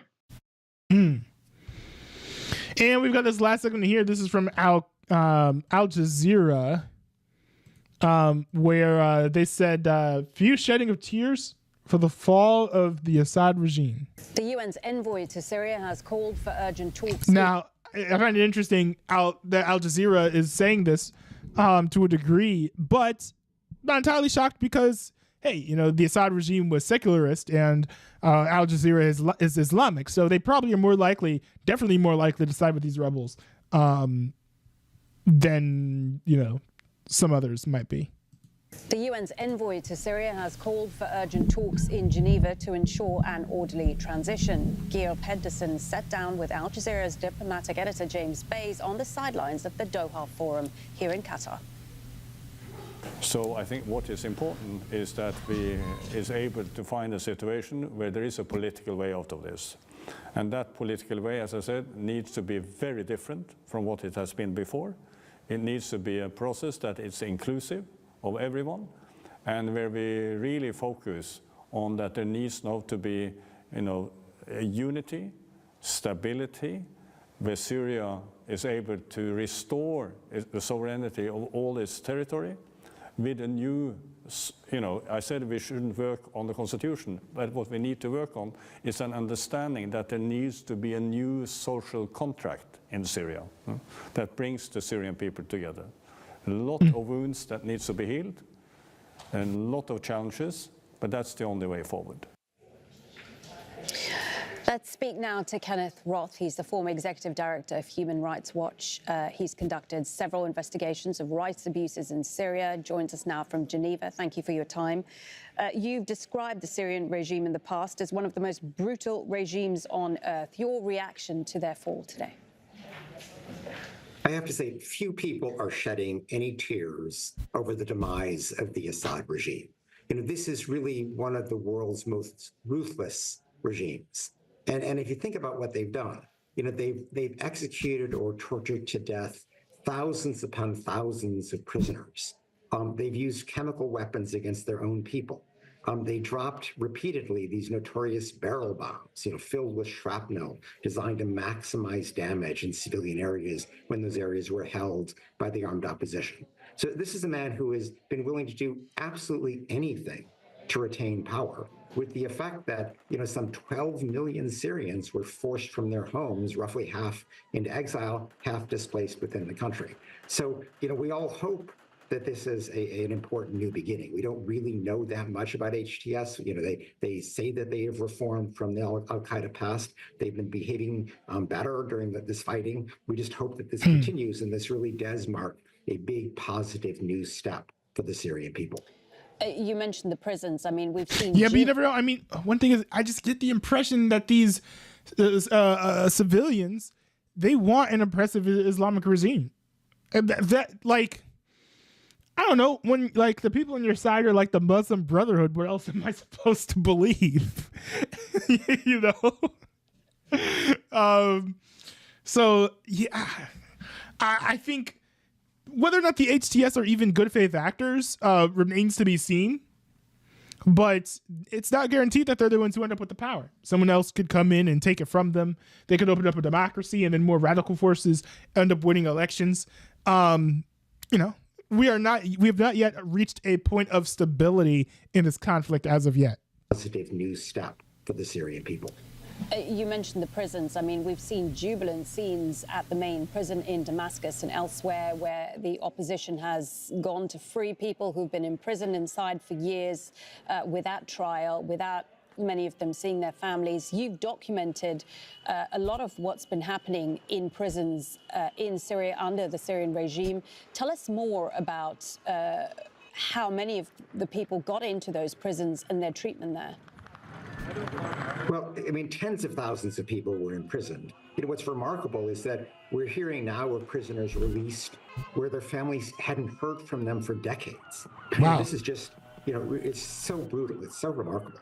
I think the best insight we had into the prisons was when a former Syrian military photographer who used the code name Caesar escaped with photographs showing roughly 7,000 bodies. These are people who have been killed in Assad's prisons. So that gives you a sense of the magnitude of the brutality that took place here. And the people being released now, their lives have been destroyed by years and years of detention, but at least they're the lucky ones, they survived.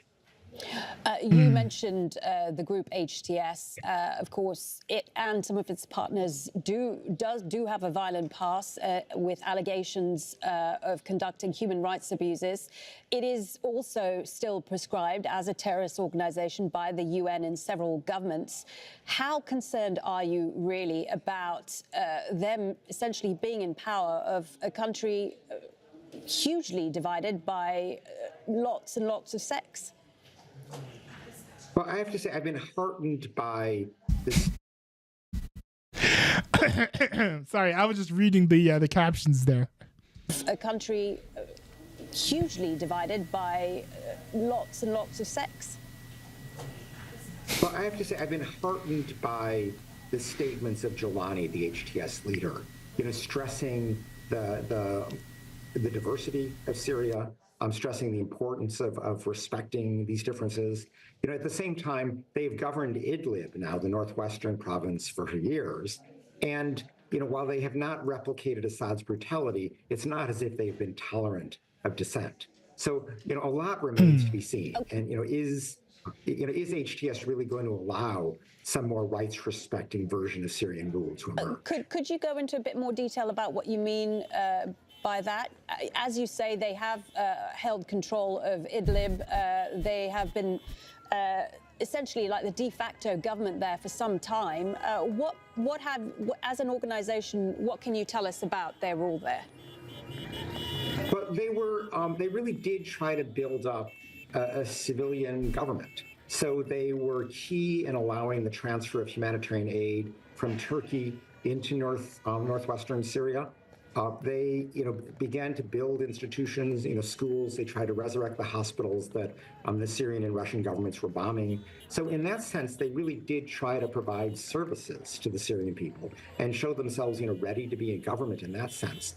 But, of course, what you didn't have in Idlib is an opposition media, opposition political parties. critics, I mean, these basic political freedoms, they didn't tolerate. And I hope that, now that they've won the war, now that they're not fighting against the Assad dictatorship, that a more politically tolerant version of HTS will also emerge.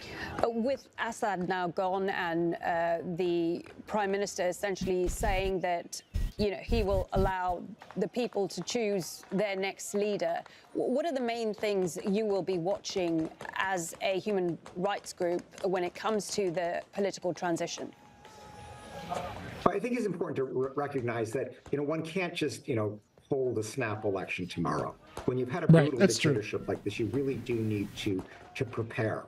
And so the first step should be negotiation for some kind of transitional government that, allows political parties to emerge, that allows an independent media to emerge. And then I wonder if that's going to end up being like a grassroots-led nation, or if that's going to be something formed by the UN, because the UN has busted in before in the Middle East to form transition governments, and we see how that's gone. So kind of curious to see how that ends up taking place. You look to hold elections, a year, 2, 3 years down the road, when in fact, people have been able to prepare. And that's the kind of democratic transition that is most likely to succeed. Okay, really good to get you inside. Kenneth Roth, former director of Human Rights Watch, speaking to us there from Geneva.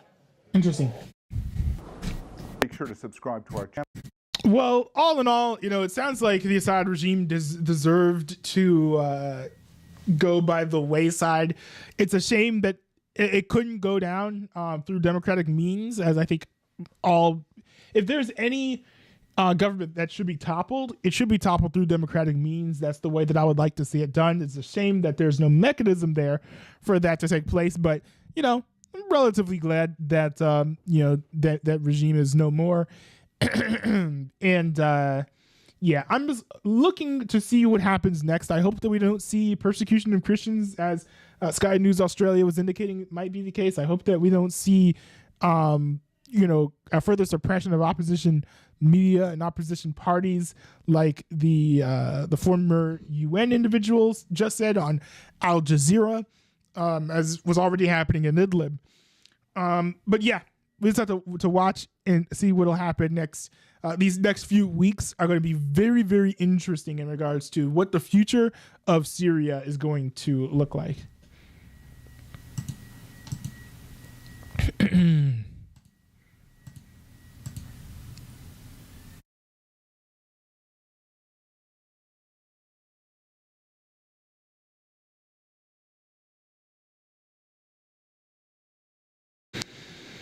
All right, hold on. So I found this very interesting. And this happened quite a while ago, but I still want to talk about this because I still think that it's interesting and also actually very important. So there was a 3-day span where 3 times hosts got kicked off of shows. They left the set. They got fired or whatever after basically a polarization hit a boiling point, and people on the left and the right just could not coexist at the same table together. Actually, I think we saw this in many Thanksgiving dinners as well. But we've got these 3 clips here. This one is from CNN's Newsnight show with Abby Phillips, which is basically Crossfire. If you don't want to be called Nazis, stop doing it. If you don't want to be called Nazis, stop doing it. You're called an anti-Semite more than anyone else's table. Yeah. People will sit there and... No, by me. I never called you an anti-Semite. Okay. I mean, I'm not sitting here saying... I'm a supporter of the Palestinians. I'm used to it. Yeah, I hope your beeper doesn't go off. The thing is that... You should not.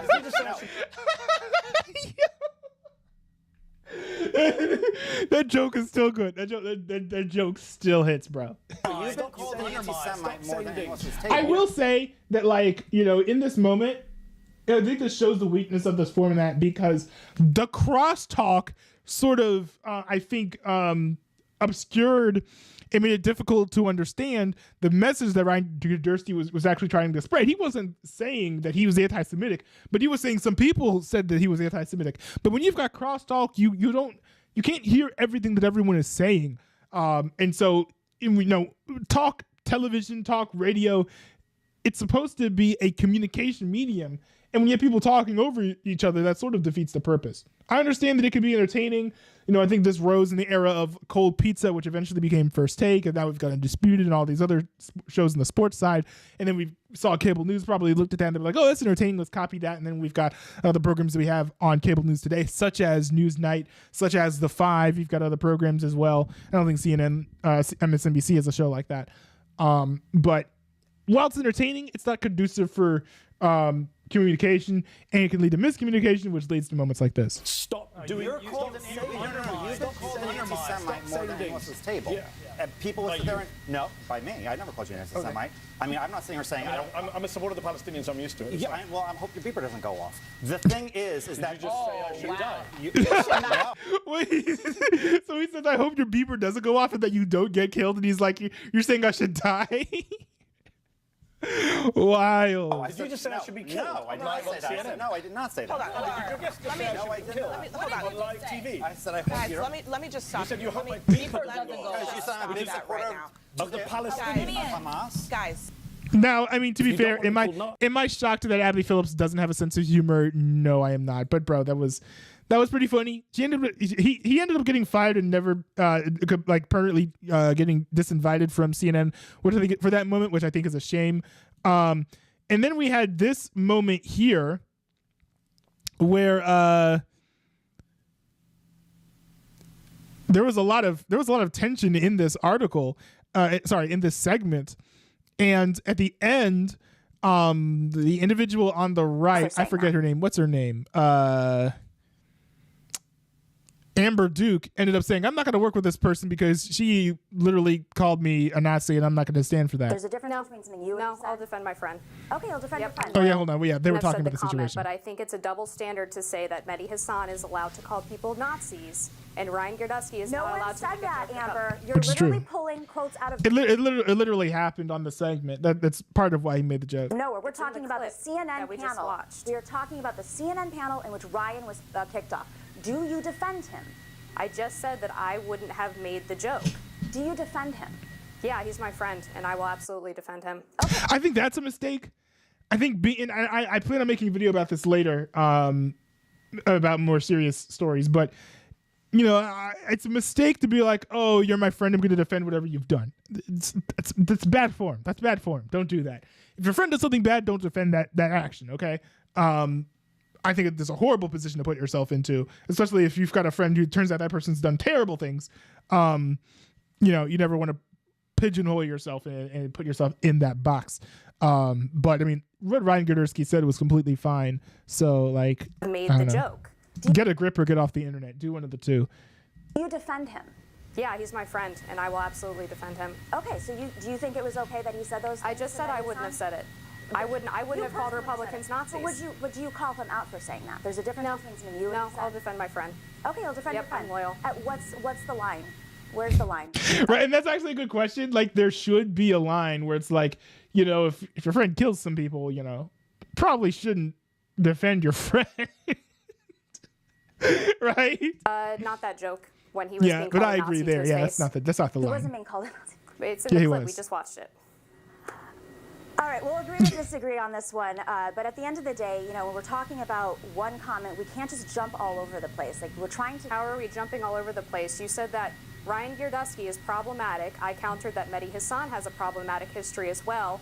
You said that Ryan is not allowed to make that joke because it was insulting. I didn't say he wasn't allowed to do anything. Well, you said he insulted Mehdi Hassan. I said there's a line in media. No, don't put words in my mouth. There is a tape. I said there's a line in media, right? And they crossed the line, and that's why he was kicked off. But why did Mehdi Hassan not cross standards? Because he didn't cross the line and standards in that room. This is a guy who has... Wait, so it's wild to me that she's saying that Mehdi Hassan seriously calling Ryan Girdusky a Nazi is not crossing the line when Ryan Girdusky jokingly calling Mehdi Hassan part of Hamas is not crossing the line. It's bizarre to me.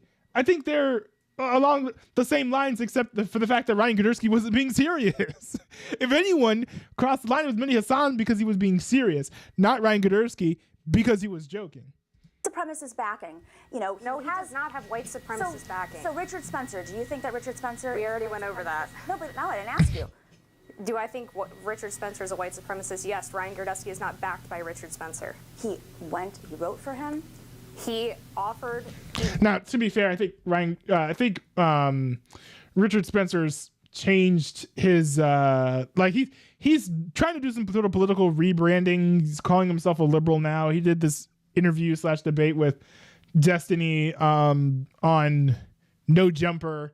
I don't know if he's still a white supremacist. I think he sort of has disavowed the alt-right movement in general, I think, what I got from that interview was. But yeah, I don't know that Richard Spencer now is the same Richard Spencer that has supported Donald Trump in the past. By Richard Spencer. He wrote for him. He offered, okay, let's go over it again. When Ryan Girdusky was 19 years old and had no idea who Richard Spencer was. So he found his blog and just accidentally wrote for somebody he didn't know about? Richard Spencer approached him and offered to publish the piece Google for him. didn't exist? Google didn't exist? He's still floating in that land. It's not like he changed his opinions. I find it interesting that you're willing to defend somebody who's making inflammatory comments, and there is a line in journalism, and the line stops at insults and facts. Right? But you're insisting that Mehdi Hassan didn't say that Republicans are Nazis. I did not insist anything. You're putting the burden on me. You're not talking about Mehdi Hassan. She's doing it. Richard. In the clip we're talking about. Was kicked off, not Mehdi. His name's Ryan. Ryan was kicked off, not Mehdi. Right, and my point is that there's a double standard because Mehdi Hassan wasn't kicked off for saying Republicans are Nazis. He didn't say Republicans are Nazis. He said that Nazis' comments were made at the MSG, which they were. Race replacement theory, Tucker Carlson's comments. Do you stand by those? Yes. Do you stand by every single comment in MSG? I stand by Tucker Carlson's comments because I find it interesting. Yesterday on this panel, you said that Puerto Rico was being colonized by Americans who are tax cheats, who are going there and ruining the culture and driving up the cost of housing. But when Tucker Carlson says it about mainland America and illegal immigrants, suddenly it's great replacement white supremacist theory? Puerto Rico... Your standards are wild. We are a country of immigrants. Puerto Rico is a colony that does not have oversight over their economy, over their power, over the infrastructure. The United States government has total say, and they don't even have access to those tax breaks. Only rich Americans do who move there and permanently live Nor there. does Washington, D.C. know, Miki. You're talking about Americans going to Puerto Rico as colonization, but we're supposed to allow illegal immigrants to just overrun the southern border. It's not the same thing at all. Exactly. It's worse to allow illegal immigrants. That's true. So you think white people are above people of color?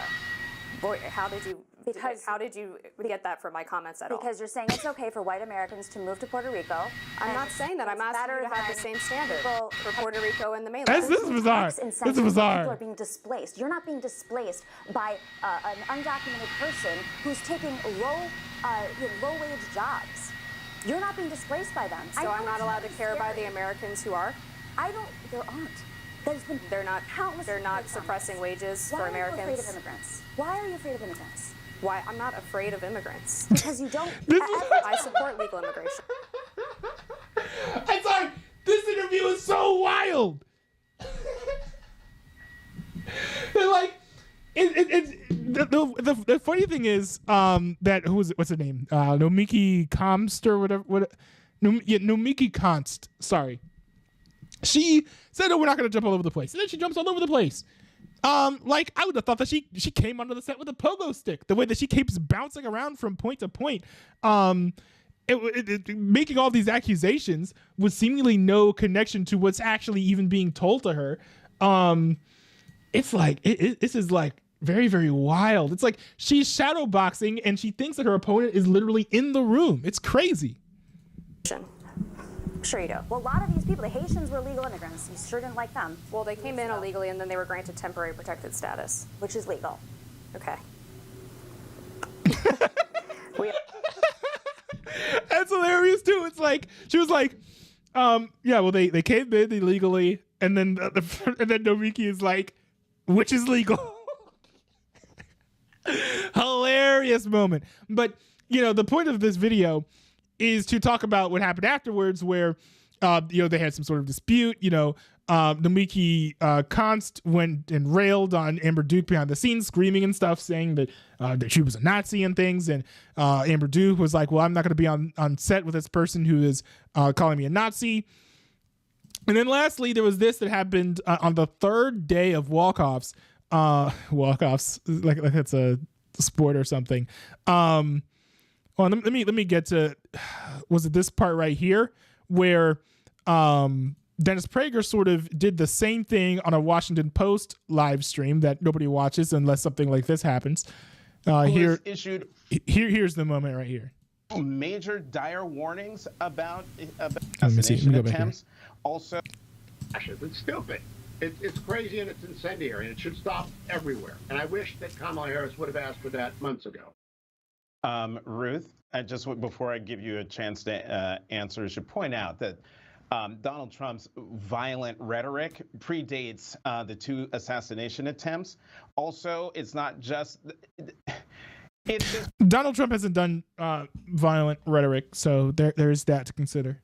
Former chief of staff, Marine General Kelly, who called him a fascist, his former joint chiefs of staff, who has issued major dire warnings about his former boss. So this isn't just coming out of nowhere, and it's not. Sure, dude. And what are you gonna do in 5 years when like Donald Trump hasn't run around arresting opposition media, hasn't gone around arresting Democrats, hasn't gone around oppressing people on the left wing of the political spectrum? What are you guys going to say then, right? Because you guys ran around calling Donald Trump a fascist all this time. Now he's actually going to be president. Now you're actually going to be proven wrong. Do you have any sort of like backup plan? Like, oh, I guess Donald Trump decided not to be a fascist. Or are you going to keep on changing the colloquial definition of the word fascism into, basically being on the right wing or being alt-right or being far right, which does not be the definition of fascism at all.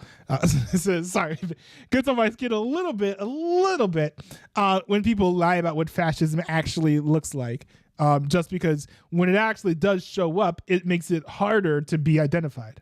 Former joint chiefs of staff, who has issued major dire warnings about his former boss. So this isn't just coming out of nowhere, and it's not the fault of Democrats or the vice president. Ruth, your reaction to what Donald Trump said in Arizona? This kind of rhetoric is completely unacceptable, and it's dangerous.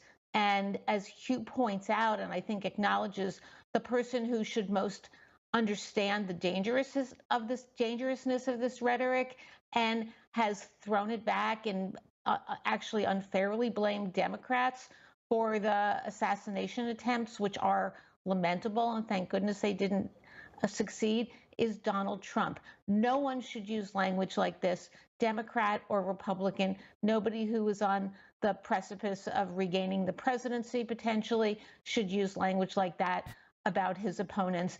And as you point out, Jonathan, there's a difference between name calling, which we have, and inciting, invoking the prospect of violence. Trump hasn't done that. Trump has done the name calling. I've condemned the name calling. I've condemned the name calling all the day long, but he hasn't called for violence, and he hasn't incited violence either. I think that it's actually good, I think, to have that line farther than where the violence is. It's like, you shouldn't have a line that's so pushed back where it's like, oh, as long as you're not calling for violence, that's fine.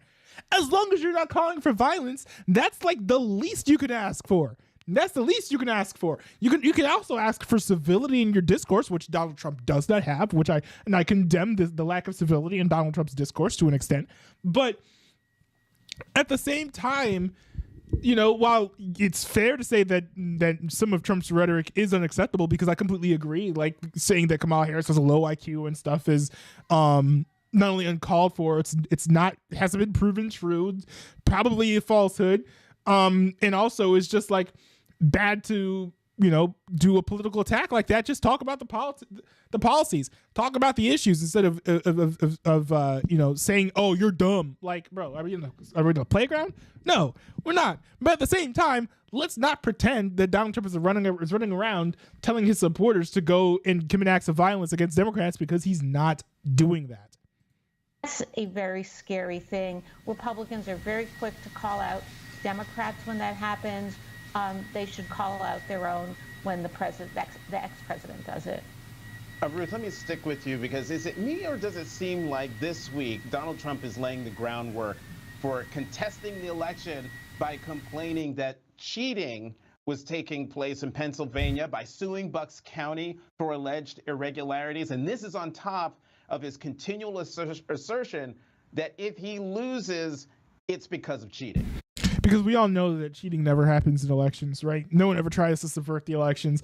Our elections are entirely secure. Nothing bad can ever happen, and we must accept all the results of the elections, because if you don't if you don't accept the results of the election, no matter how the election took place, then you must oppose democracy and you must support fascism. That's how it works in the wild minds of the Washington Post.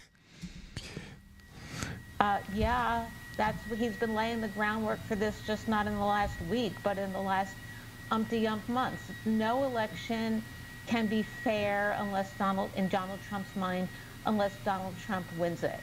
And I think we are going to see him both rev up his supporters to contest elections outside of courtrooms and go to every courtroom he can in America where it's relevant to make whatever arguments he can, no matter how far-fetched. We saw Jonathan, I've got to speak last up. time, but it didn't work out this time. It may not work. That may not happen this time. And now I'll let you go, Hugh.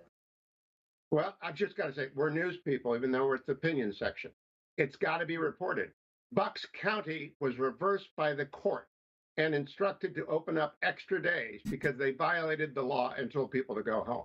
So that lawsuit was brought by the Republican National Committee, and it was successful. The Supreme Court ruled that Glenn Youngkin was successful. We are news people, even though we have opinions, and we have to report the whole story if we bring up part of the story. So yes, he's upset about Bucks County, but he was right, and he won in court. That's the story. Mm-hmm. I'll let you keep going, Jonathan. Bro, these NPCs are loading. They're lagging. They're like, hold on, wait. My response to this wasn't in my cache. Hold on, let me download this from the CDN. Scotty, but he was right, and he won in court. That's the story. This reminds me of like in the Westworld skit from SNL when there's just like uncomfortable silences as like the robots freeze. Keep going, Jonathan. No, I don't appreciate being lectured about reporting when many times you come here saying lots of things that aren't. I won't come back, Jonathan. I'm done. I'm done. This is the most unfair election ad I have ever been a part of. You guys are working. That's fine. I'm done. And he's right that it's so. Ruth, you wrote a column this week. He's just like, so rude. But I thought that, despite the hilarity in some of these moments, and despite that these moments can be very entertaining to view, you see me cackling here like a hyena, I think that it betrays something negative that's going on in the United States. Because, look, people should be able to sit across the desk from each other, yes, without being called names, but also without being forced to step away or feeling like they can't physically sit next to someone else who has a different political viewpoint than themselves. I think that's a bad place to be in. People should be able to go to Thanksgiving dinners and sit across the table and even talk about politics without getting a pie in the face. Like, I feel like it's like basic. Now, maybe I just have the controversial position that people should just be nice to each other. Maybe that's wild and controversial in the brave new world of 2024, in the era of Trump's derangement syndrome taking over the mainstream, even though it's the minority of the country, as was shown by the popular vote of the 2024 election. But it's wild to me that we've gotten to this point where it's almost going to be normalized now for people to walk off of sets on cable news broadcasts, for people to even call each other Nazis and call each other terrorists. I have never seen this before in the history of me observing and watching the news. I've seen people walk off of sets before, but not in this dramatic a fashion, and not due to rhetoric that's escalated this much, where you're calling people Nazis, and then you're not able to take a joke when it even glances towards being a similar remark in your favor. You know, feeling like you have to walk off of a set because the other people are lying about Donald Trump being a fascist. Like, I think Republicans also need to take their own responsibility, or Republicans also need to take responsibility to their own role in this as well. Part of it is escalating rhetoric. Like, too many people go along with the things that Trump says, just because they support his policies or they want to see him be president. I think he's a lesser of two evils. I think that is a perfectly fine perspective, but that doesn't mean you have to support him saying ridiculous things like Kamala Harris is very stupid and an alcoholic and has a low IQ, right? You don't have to do that. And you also don't need to throw a hissy fit and walk off of a set just because the other two presenters are lying. As a matter of fact, if the other two presenters are lying, that makes it even more important that you're there, because then you're able to counter the fiction with the facts. People should be able to coexist on these networks. People should be able to sit across from the table without insulting each other, without saying that, oh, you're a Nazi, oh, you're a fascist, you're this, that, and the other. And, you know, one person should be able to give their political perspective, and the other person should be able to respond. And that should be it. And then you let the audience decide who's right and who's wrong without being all sanctimonious or haughty or arrogant. You know, being like, oh, well, I can't believe, you know, you just crossed the line. You know, you must hold on. Wait a second. I must rebut you. You must go off of my stage at once. Like the way that Abby Phillips responded there in her CNN segment. Wild, ridiculous. Now, does this mean that America is fracturing at the seams? I think that we've seen some polarization in the station for some years now. I don't think this necessarily means that America is fracturing at the seams. As a matter of fact, we haven't seen a moment like this in the months since those clips have taken place. But it's still not a good sign. Things aren't going in the right direction when it comes to this. I want people to be nice. I want people to be able to coexist with each other, even if they're on different sides of the political aisle. But if people are too far gone and too deeply embedded in their political echo chambers, is that likely to happen? I don't know. Probably not. And we need to find ways to bring people out of that echo chamber. I don't have the answer for that, but all I know is that things certainly need to change on that front. But anyways, that's all that I have to talk about, or at least that's all the time that I have. I have a lot more to talk about. Believe me, I have so much show prep, bro. Yeah, on top of the show prep, you know, if you guys have things you want me to talk about in the future, send those into the React Request channel on the Discord server. The link is on screen. Hold on. The Angry Canadian says, how was church? Oh, church was fire. Church was fire. Talked about Jesus and Judas and all that GC stuff. No. It's good. Like, what we ended up talking about at church today basically was that being a Christian is not particularly easy. It is a difficult thing to do, to sort of like lay down earthly pleasures for seeking Jesus. Sometimes it's like things that are fine and dandy to do, but you turn them into an idol. But sometimes it's like literal sins that you've sort of like harbored in your heart. No matter how hard it is, you do have to lay those down if you want to truly pursue Jesus. You know, kind of like Hillary Clinton said, nobody told me that the road would be easy.